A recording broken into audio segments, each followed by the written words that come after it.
في الحياة هناك دائما ما يستفزنا، ما يضغط علينا، ما يجعلنا نشعر بالغضب. قد تكون كلمة قيلت في غير محلها، تصرف غير متوقع، موقف يخرج عن سيطرتنا، وفي لحظة نجد أنفسنا نشتعل، تتسارع نبضات قلبنا، وتتصاعد كلمات ربما لم نكن لنقولها لو كنا أكثر هدوءا. لكن هل فكرت يوما، هل الغضب حل؟ هل رفع صوتك أو انفعالك أو حتى الصراع الداخلي الذي تشعر به سيغير شيئا؟ أم أنه فقط سيجعلك تستهلك طاقتك في شيء لا يستحق؟ الهدوء ليس ضعفا وليس استسلاما، بل هو قوة، القوة التي تجعلك تتحكم في نفسك بدل أن تتحكم بك الظروف.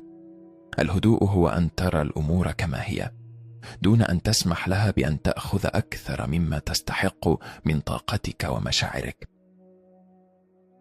عندما يغضب الإنسان فهو في الحقيقة يسلم زمام أمره لشيء خارجي، كأنه يقول: أنا لست المسؤول عن مشاعري، بل هذا الموقف أو هذا الشخص هو من يتحكم بي.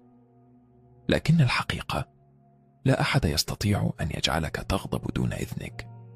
الغضب ليس رد فعل إلزاميا، بل هو خيار، وخياراتنا هي ما تحدد حياتنا. لكي تتعلم هدوء الأعصاب عليك أن تتدرب على 3 خطوات بسيطة، لكنها تحتاج إلى وعي. أولا، المسافة بين الفعل وردة الفعل.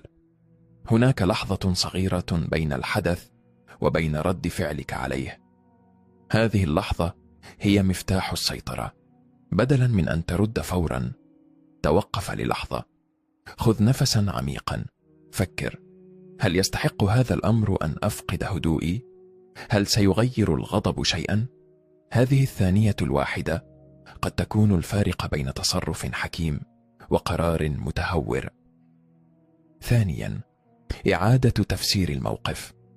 معظم غضبنا لا يأتي مما يحدث فعلا، بل من الطريقة التي نفسر بها ما يحدث. قد يكون أحدهم قاسيا في كلماته، فنفترض فورا أنه يتعمد إيذاءنا فنغضب. لكن ماذا لو كان يعاني في داخله؟ ماذا لو كان يعكس ألمه الخاص؟ عندما تغير تفسيرك يتغير شعورك، وعندما يتغير شعورك تتغير ردة فعلك. ثالثا، إدراك أن الهدوء مكسب. في كل مرة تحافظ فيها على هدوئك أنت تكسب احترامك لنفسك، تكسب وضوح الرؤية، تكسب قدرتك على اتخاذ القرار الصحيح بدلا من القرار الذي تفرضه العاطفة. الغضب يجعلك تخسر أكثر مما تتوقع، أما الهدوء فهو الاستثمار الحقيقي في نفسك. هل يعني هذا أننا لن نشعر بالغضب أبدا؟ لا، لأننا بشر، والغضب شعور طبيعي، لكن الفارق هو كيف نتعامل معه. أن تشعر بالغضب شيء، وأن تتركه يقودك شيء آخر تماما. الفرق بين الشخص الحكيم والشخص الانفعالي هو أن الأول يشعر بالغضب، لكنه لا يسمح له بأن يتحكم به، بينما الثاني يتحول إلى دمية تحركها الظروف. في المرة القادمة التي تجد نفسك فيها على وشك الانفعال، تذكر هذا: القوة ليست في الصراخ، ولا في الرد السريع، ولا في إثبات أنك على حق. القوة الحقيقية هي أن تمتلك نفسك في اللحظة التي يريد فيها كل شيء أن يجرك للغضب.